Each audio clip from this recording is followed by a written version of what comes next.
ہم نے تو پورا پلان بنایا تھا, ہم نے اے پی سیز کا پلان کیا تھا, ہم نے باقاعدہ پلان کیا تھا کہ ہم اسمبلی کے باہر جو ہے نا اپنے اسمبلی لگائیں گے, فارم 45 کی اپنی اسمبلی لگائیں گے. ہم نے جو ہے نا عدم اعتماد کے اوپر بھی کافی ڈسکشن ہوئی تھی, ایک سنجیدہ گفتگو ہوئی تھی. اور چونکہ ہمارا پہلا ایونٹ جو تھا, ہم جا رہے تھے لاہور, اسی دن ہی حملہ ہوا. تو آپ مجھے بتائیں کہ اس صورتحال میں ہم ان کو کوئی کچھ کرتے تو یہ سارے کہتے کہ دیکھو محب وطنی کے اوپر ہمارے شکوک ہو جاتے. اس وقت چونکہ سچویشن ابھی تک کلیئر نہیں ہے, کیونکہ 18 تک ابھی سیز فائر 18 تک ہے. تو دیکھتے کہ اگر جب نارمل سچویشن آ جائے تو پھر ہم اس کو کریں گے.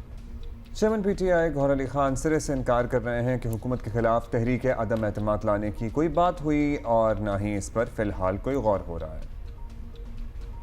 نہیں بالکل فیک نیوز ہے, بالکل غلط ہے. پاکستان تحریک انصاف نے نہ کوئی ایسا فیصلہ کیا وزیر اعظم کے خلاف یا اسپیکر کے خلاف یا ڈپٹی اسپیکر کے خلاف, نہیں کوئی اس قسم کی جو ایشو ہے یا نہ آن دا کارڈز اور ایجنڈا پہ نہیں. دیکھو میرے پاس نہ کوئی ایسی خبر آئی ہے, نہ ہم نے کوئی ایسی میٹنگ کی ہے, نہ کوئی ایسا فی الحال آن دا ایجنڈا ہے.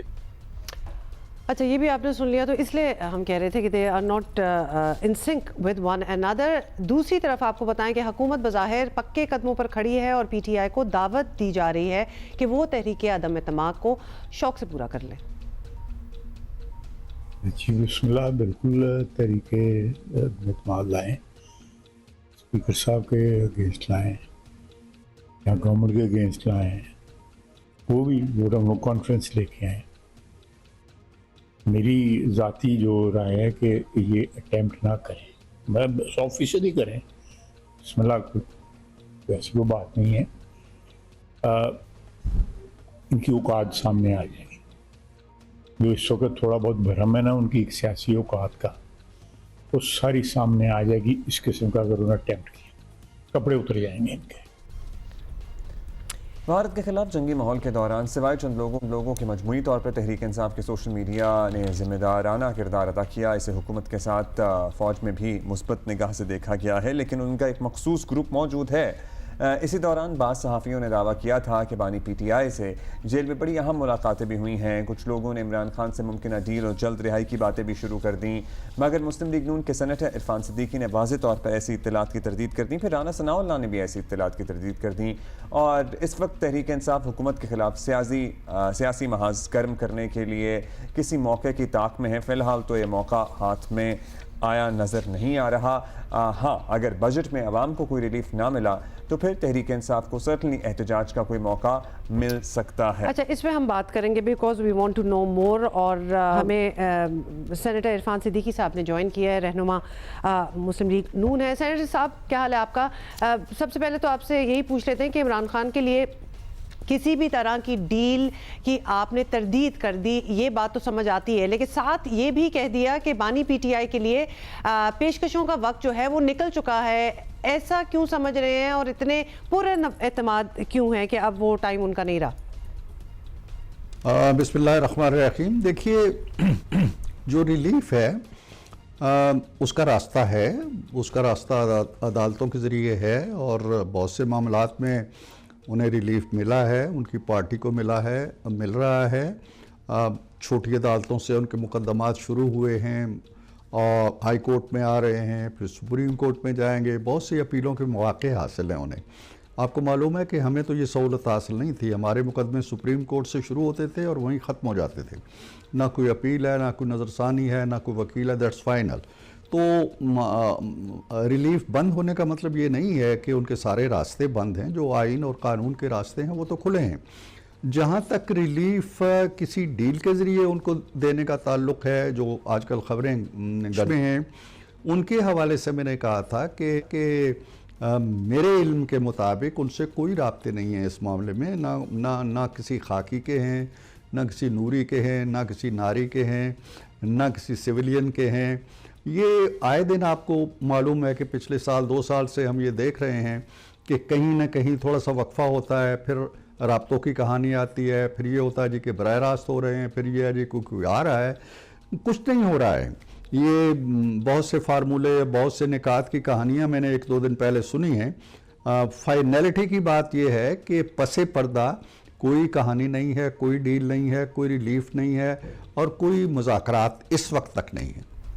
اچھا صدیقی صاحب, تحریک انصاف آپ کی سیاسی مخالف سرٹنلی, لیکن بہرحال ایک سیاسی حقیقت ہے, خان صاحب آپ کو اچھے نہ لگتے ہوں لیکن بہت سے لوگوں کے وہ لیڈر ہیں, اگر مارجن نکلتا ہے تو انہیں ریلیف دینا جمہوریت کے لیے بہتر بات نہیں ہوگی, کیونکہ انتقام در انتقام یہ دائرہ کبھی تو ٹوٹنا چاہیے. دیکھیے, انتقام در انتقام کی تو کوئی بات ہی نہیں ہے. آپ دیکھ لیجئے کہ ان کے دور میں جو مقدمات بنتے رہے ان کی نوعیت کیا ہوتی تھی, کس طرح کسی پہ چرچ ڈال دی گئی, کسی پہ کوئی اور مقدمہ بن گیا. خود میں آپ کے سامنے بیٹھا ہوں, کرایہ داری کا ایک مقدمہ بنا کے مجھے ہتھکڑی ڈالی گئی اور قصوری چکی میں ڈالا گیا. تو ہم یہ کام نہیں کر رہے ہیں. ہم نے نہ کسی کے پہ منشیات کا مقدمہ بنایا ہے, نہ غداری کا بنایا ہے, نہ کرایہ داری کا بنایا ہے. مجھ پہ غداری کا مقدمہ بھی ایک دائر ہوا تھا اس دور میں. تو کہنے کا مطلب یہ ہے کہ ہم کوئی انتقام کی پالیسی پہ کاربند نہیں ہیں. خان صاحب کو اب تک جو سزائیں ہو رہی ہیں ان کے مقدمات بڑے واضح ہیں, بڑے ٹھوس ہیں. وہ عدالتوں میں اگر بری ہو جاتے ہیں تو بالکل بری ہو جائیں, ہمیں کوئی اس پہ نہیں ہے. لیکن یہ جو سینکڑوں کنال زمینیں ہیں, بنی گالا میں ہیں یا جیلم میں ہیں یا القادر یونیورسٹی کے حوالے سے ایک پورا سلسلہ چلتا ہے جو کہ ایگزسٹ ہی نہیں کرتا پچھلے کئی سالوں سے, تو یہ تو ٹھوس کیسز ہیں. ہم بالکل ان کیسز کے راستے میں رکاوٹ نہیں ہیں. اگر انہیں ریلیف ملتا ہے ملے, ہمارے اسٹیٹ اپنے مقدمے لڑے گی, وہ اپنا مقدمہ لڑیں. تو ہم انتقام دار انتقام کی پالیسی پہ بالکل کاربند نہیں ہے. جہاں تک اس کا تعلق ہے, جمہوری مشق جاری ہے اس ملک کے اندر, پارلیمنٹ موجود ہے, پارلیمنٹ کے اندر پی ٹی آئی بڑی بھاری تعداد میں موجود ہے. میں سینٹ کا رکن ہوں, وہاں بہت بھاری پریزنس ہے پی ٹی آئی کی, بڑا رول ہے, بولتے ہیں, رکاوٹ بنتے ہیں قانون سازی میں, اپنی قانون سازی لے کے آتے ہیں. تو وہاں کوئی رکاوٹ نہیں ہے, اپنا رول جمہوری پلے کر رہے ہیں وہ. لیکن جب یہ کہا جاتا ہے جی کہ ایک خاص فرد کو چھوڑے بغیر ملک آگے نہیں بڑھے گا, اور کیا یہ ضروری نہیں ہے کہ اس کو چھوڑ دیا جائے؟ بھئی ضروری اگر ہے تو پھر 80,000 90,000 اور قیدی بھی ہیں, ان پہ بھی آپ غور کریں. جہاں تک یہ دلیل دی جاتی ہے کہ جی ان کی وجہ سے بہت بڑا کوئی سیاسی عدم استحکام ہے, میں اس تھیوری کے بالکل خلاف ہوں. کوئی سیاسی عدم استحکام نہیں ہے. چاروں صوبائی حکومتیں کام کر رہی ہیں, آزاد کشمیر گلگت بلتستان کی حکومتیں کام کر رہی ہیں, وفاقی حکومت کام کر رہی ہے, فوج ہے, پولیس ہے, ادارے ہیں, سب اپنی عدالتیں ہیں, سب کام کر رہے ہیں اپنی. تو انارکی کہاں ہے, عدم استحکام کہاں ہے؟ اس عدم استحکام سو کالڈ جو ہے, اس کے باوجود ہماری معیشت سنبھلی ہے, ہماری معیشت آگے بڑھی ہے, تمام اشاریے آگے گئے ہیں, کہیں کوئی رکاوٹ نہیں پڑی ہے. اسی عدم استحکام کے باوجود ہم نے اپنی تاریخ کی پہلی جنگ ایسی لڑی ہے جس میں بالکل روشن, واضح, دو ٹوک, حتمی اور مسلمہ فتح ہمیں حاصل ہوئی ہے, کامیابی حاصل ہوئی ہے اللہ کے فضل و کرم سے. سو ملک اپنی بیرونی دفاع اور سلامتی کے حوالے سے بھی اللہ کے فضل و کرم سے مستحکم کھڑا ہے, جو اکانومی ہے اس کے لحاظ سے بھی آگے بڑھ رہا ہے. تو عدم استحکام کس چیز کا نام ہے؟ وہ عدم استحکام ہمارے راستے کی رکاوٹ کیوں نہیں بنا؟ اب کیوں نہیں بنا؟ معیشت میں کیوں نہیں بنا؟ لہٰذا اب یہ تھیوری پرانی ہو گئی ہے. پی ٹی آئی کے فالوورز کو اب یہ دیکھنا چاہیے کہ ملک آگے آ گیا ہے, ایک نیا منظرنامہ طلوع ہوا ہے. اس منظرنامے کے اندر جو فوج کا قد کاٹ ہے, جو جنرل عاصم منیر کا قد کاٹ ہے, وہ ان کی تمام تر کوششوں کے باوجود, ٹرولنگ کے باوجود, الزامات کے باوجود بہت بلند ہو گیا ہے, بہت بالا تر ہو گیا ہے, جینونلی. لہٰذا انہیں یہ حقیقت بھی ماننی چاہیے, یہ حقیقت بھی ماننی چاہیے کہ کوئی ٹرمپ, کوئی کانگریس مین, کوئی کسی پارلیمنٹ کا رکن, کوئی آئی ایم ایف, کوئی ادارہ ان کی مدد کے لیے تیار نہیں ہے. اور وہ جو تحریکیں چلاتے ہیں یا مظاہرے کرتے ہیں یا لانگ مارچ کرتے ہیں, وہ کوششیں بھی کر چکے ہیں. اسی مہینے کی 9 تاریخ کو بھی انہوں نے کی تھی. 9 مئی کے بعد پھر 10 مئی آیا, اور 10 مئی نے سارا منظرنامہ بدل دیا ہے.